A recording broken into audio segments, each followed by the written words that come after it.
Dios les bendiga, hermanos. Este día vamos a compartir con alegría el último estudio o la última lección de esta serie que tiene como título la oración. En todo el proceso hasta esta lección número 8 hemos tratado de extraer del Antiguo y del Nuevo Testamento algunos principios bíblicos sobre la oración y entender también esas diferencias que hay entre la oración del Antiguo Testamento y la oración en el Nuevo Testamento. Nuestra lección número 8 se llama La oración en la liturgia de la iglesia. Y la base bíblica está en Hechos 2, 40 al 47, Hechos 4, 32 al 35 y Hechos 5, del 12 al 16. También incluimos San Mateo 18, 19. El versículo que vamos a memorizar dice: otra vez os digo que si 2 de vosotros se pusieren de acuerdo en la tierra acerca de cualquier cosa que pidieren, les será hecho por mi Padre que está en los cielos. San Mateo 18, 19. El propósito de esta lección, como les decía hace un momentito, es reforzar el conocimiento de los principios bíblicos de la oración, introducir el papel de la oración en la liturgia cristiana y observar diferencias en la práctica de oración del Antiguo y del Nuevo Testamento. En esta última lección de la serie sobre la oración, vemos que en los evangelios Jesús enseña cómo orar.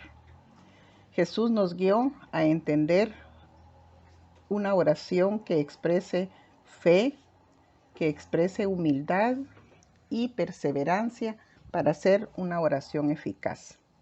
Hay muchos modelos de oración que no analizamos en el Antiguo Testamento y otros más en el Nuevo Testamento. Ya no vamos a continuar la serie porque lo que nos interesa es que en esta última lección podamos asentar en lo que es el lugar de la oración en la liturgia de los primeros cristianos como base del culto que ofrecemos al Señor.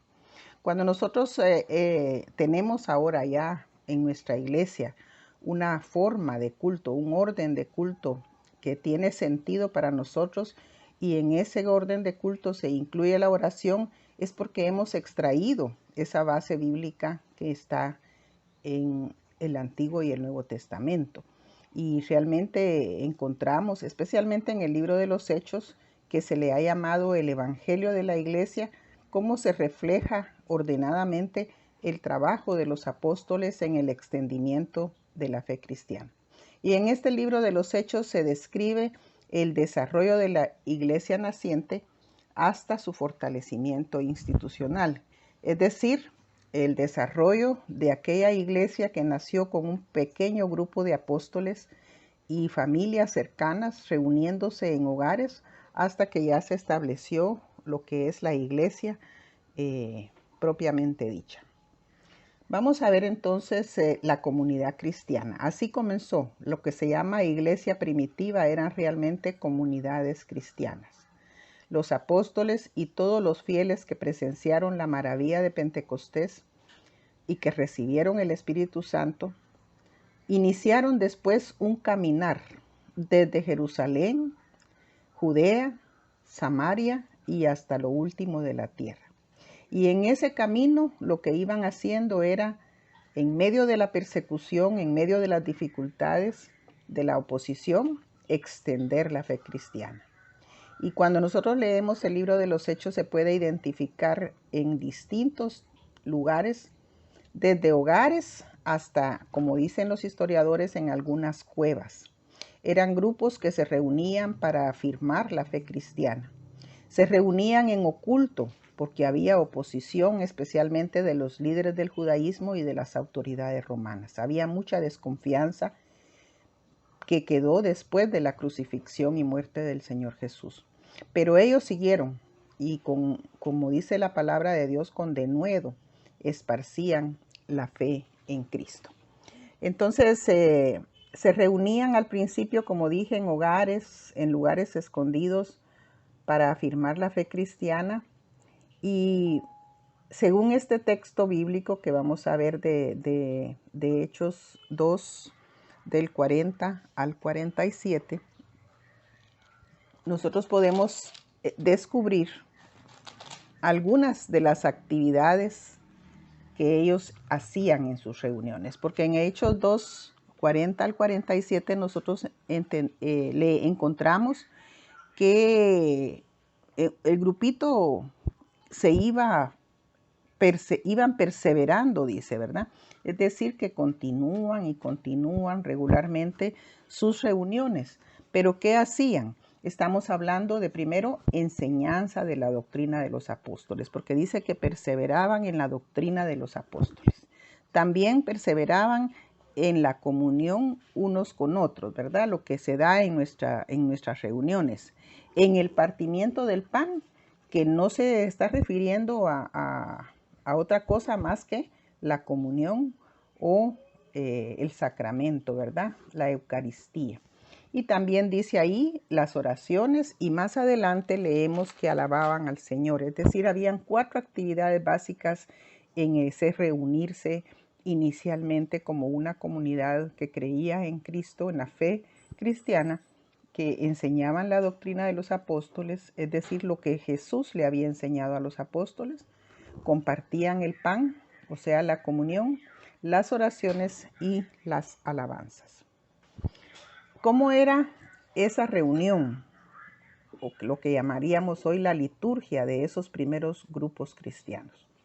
Este texto que leímos al principio en Hechos 2, 40 al 47, junto con otros 2 que se encuentran en Hechos 4, 32 al 35 y Hechos 5, 12 al 16.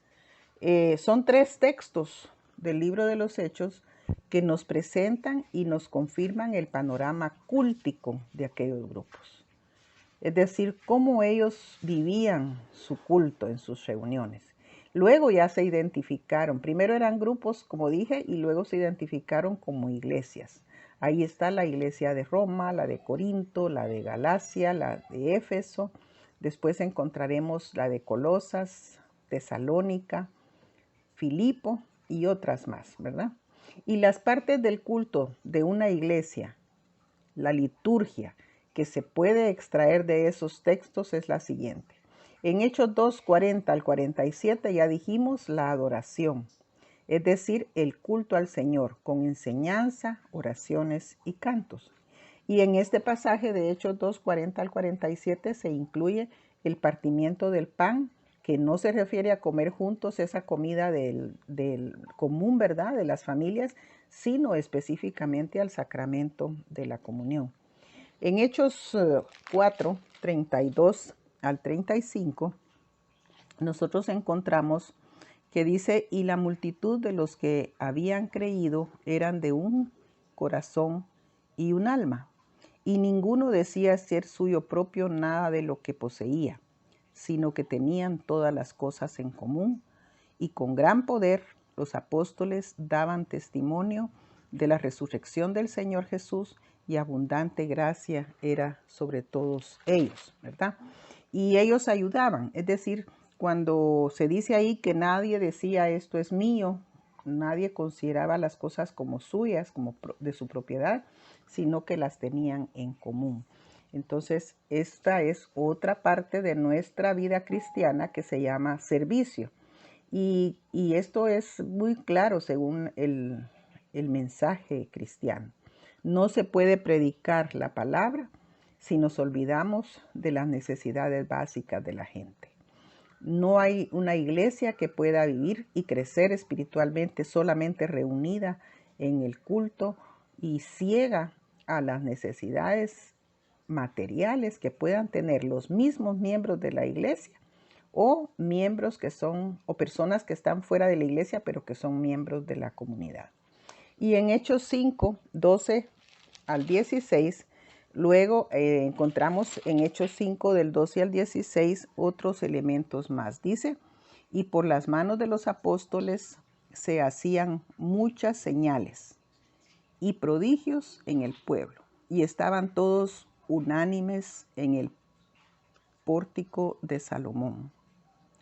De los demás, ninguno se atrevía a juntarse con ellos, mas el pueblo los alababa grandemente.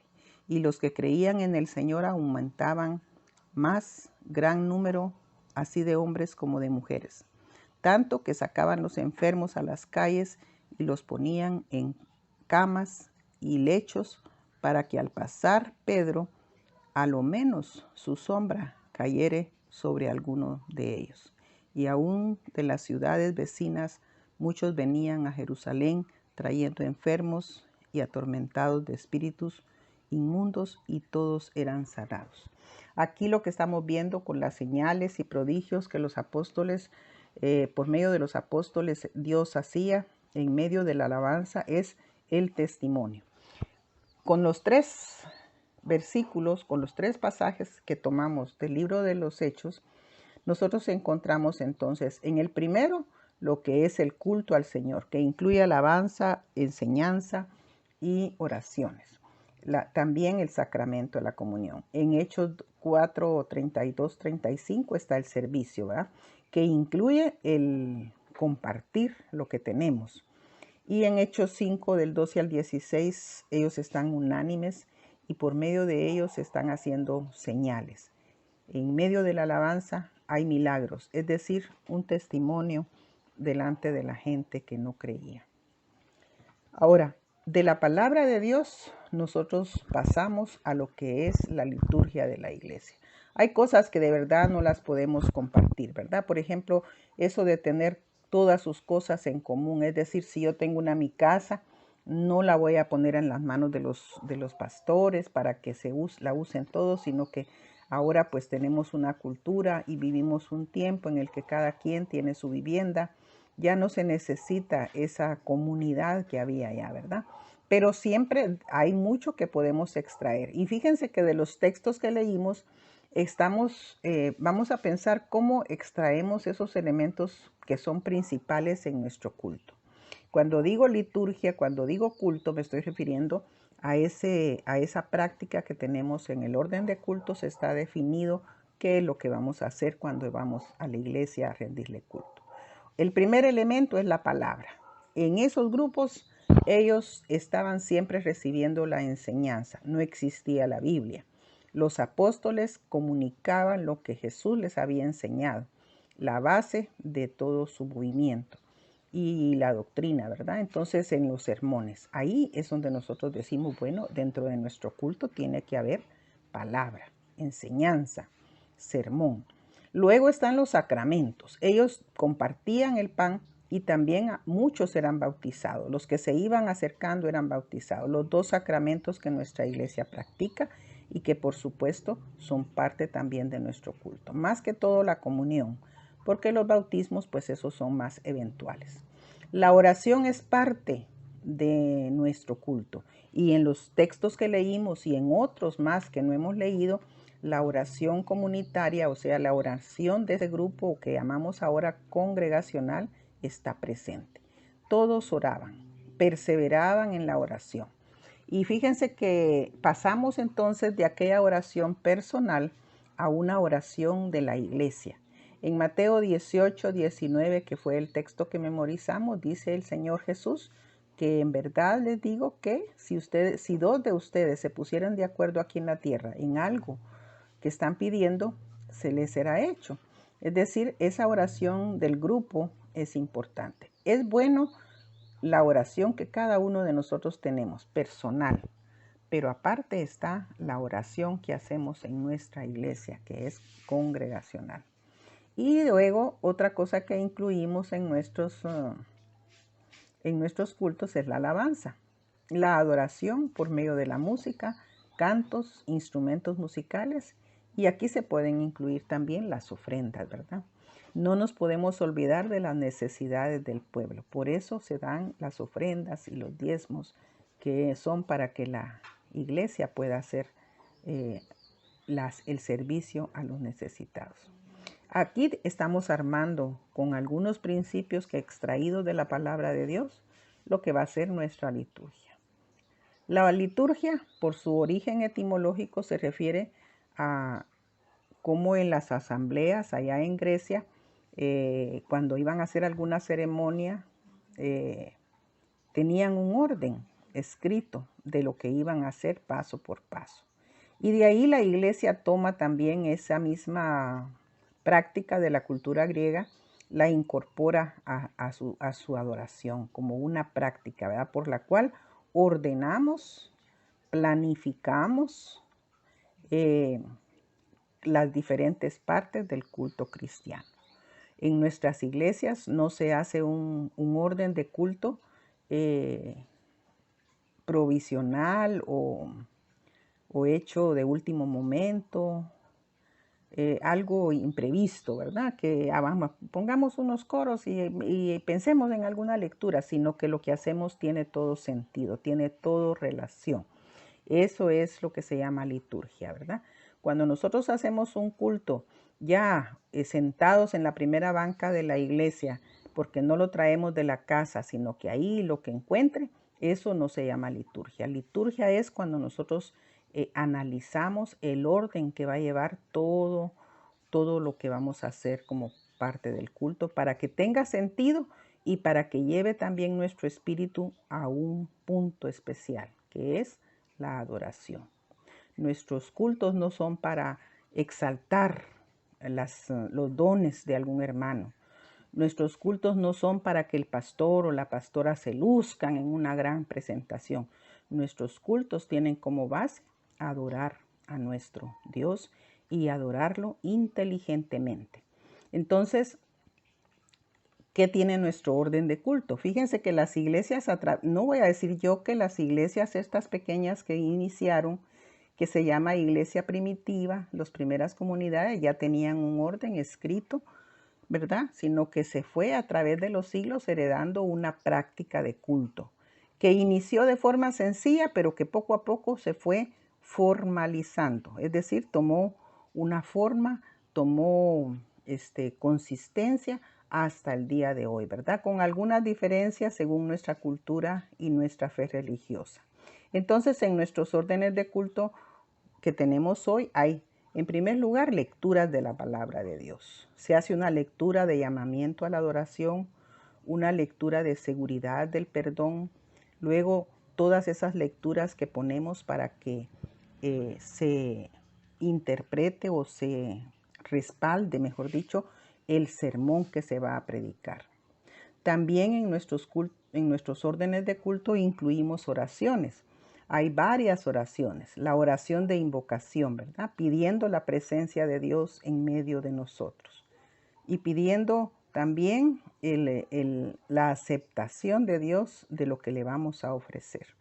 Luego, la oración de confesión de pecados es importante como parte de nuestro culto y al principio para que el Señor nos vea humildes y reconociendo que somos pecadores.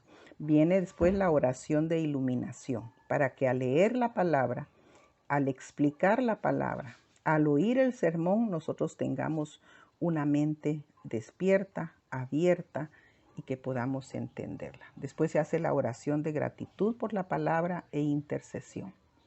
El ofertorio y luego la oración final y bendición pastoral. Estos son los elementos en un orden de culto. En el momento de oficiar los sacramentos, sea la Santa Cena o sea un bautismo, ahí se van a incluir otras oraciones que ya son específicas relacionadas al contenido del sacramento en que vamos a participar. En conclusión, fíjense que podríamos ahondar en esto de la liturgia, pero no es ese el tema que nos ocupa. Nos interesa ver que la oración dentro del culto tiene sentido, que la oración tiene un lugar dentro de nuestro orden de culto, que la oración es parte de nuestra adoración al Señor, porque la oración es nuestro tema de estudio. No podemos hacer un culto donde no se ore. No podemos hacer un culto donde no tengamos nosotros ese proceso en las distintas oraciones para llegar delante del Señor. El texto que memorizamos, lo voy a repetir, dice que si dos de nosotros nos pusiéramos de acuerdo en algo que pidiéramos al Padre, lo recibiremos. Por eso, mis hermanos, es que las oraciones en el culto se caracterizan porque todos estamos de acuerdo. Nos hemos puesto de acuerdo. Una persona ora en voz alta, pero todos afirmamos con nuestra reverencia que estamos de acuerdo. Cuando la persona que se le dice que va a hacer la oración de invocación, la oración de confesión de pecados o cualquier otra oración está orando, nosotros compartimos esa oración. Es parte de la oración congregacional, ¿verdad? Esa persona está orando por todos y nosotros estamos mostrando que estamos de acuerdo por nuestro silencio, porque decimos amén en voz baja, porque estamos de alguna manera concentrados en lo que esa persona está diciendo. Hay oraciones congregacionales que se hacen al unísono, pero otras, como les decía, las hace una sola persona y todos asentimos con reverencia. Se tienen que hacer en voz alta, mis hermanos, para que todos los miembros de la iglesia puedan participar de esa oración. Tiene que oírla, porque ellos están llevando el pensamiento, su fe en las palabras que la persona que dirige está pronunciando. Nunca vamos a orar todos a la vez y en voz alta por diferentes peticiones. Esa no es una forma de oración para el culto, ¿verdad? Porque ahí no hay reverencia a Dios. No, las oraciones se hacen muy personales y se hacen ininteligibles, o sea, no se entiende lo que está orando la otra persona. Hay desorden. Por eso nosotros guardamos silencio y acaso decimos amén o decimos sí, Señor, en una forma de demostrar que estamos de acuerdo con lo que la persona está diciendo. Aquí, mis hermanos, hay una gran diferencia entre nuestra iglesia y otras iglesias evangélicas que conocemos, ¿verdad? Especialmente las pentecostales y neopentecostales. No oramos igual. Tratamos de hacer una oración que verdaderamente llegue de nuestro corazón al trono de la gracia, como se dice, ¿verdad? Vamos a concluir con un texto que se encuentra en el capítulo 12, siempre del libro de los Hechos, y versículo 5. Estamos hablando de oración. Estamos hablando de la oración como parte del culto de la iglesia. Y estamos hablando de una oración en la cual hemos puesto elementos que los encontramos en el Nuevo Testamento. La oración es parte de nosotros como una familia. La oración nos une, mis hermanos, como iglesia. Si estamos en el mismo pensamiento, en la misma fe. Fíjense que en Hechos 12, versículo 5 dice, así que Pedro estaba custodiado en la cárcel, pero la iglesia hacía sin cesar oración a Dios por él. No dice que el hermano fulano y el otro hermano y menciona todos los nombres de los que estaban orando. La iglesia dice hacía sin cesar oración a Dios por él.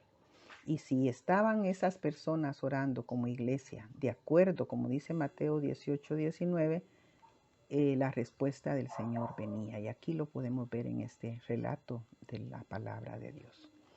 Gracias a Dios hemos concluido entonces 8 lecciones con el tema de la oración que yo espero que hayan sido de bendición para cada uno.